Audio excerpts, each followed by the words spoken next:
এই যে আমাদের কাগজটা দেখছেন, এটা একটা হসপিটাল থেকে সাত সকালে, এখন প্রায় 9টার কাছাকাছি, সাত সকালে 4-5 জন হসপিটালের লোক আসছে। লোক এসে আমাকে বোঝাচ্ছে হসপিটালের কী কী সুযোগ সুবিধাগুলো, গরিবদের জন্য কী সুযোগ সুবিধা।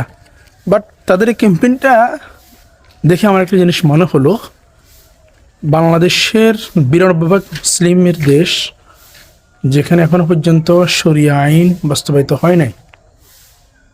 আজ পর্যন্ত বাংলাদেশের এমন কোনো আলেম, এমন কোনো ইসলামী সংগঠন এভাবে বাড়ি বাড়ি গিয়ে নির্বাচন ব্যতীত শরিয়া আইন কী, শরিয়া আইনের সুফল কী, এবং শরিয়া আইন হলে কী কী উপকারগুলো পাওয়া যাচ্ছে, শরিয়া আইন হলে রাষ্ট্রের কী কী কুফল থেকে আপনি বেঁচে যাবেন, এই বিষয়টা আদৌ কি বোঝানো হয়েছে? কখনো বোঝানো হয় নাই।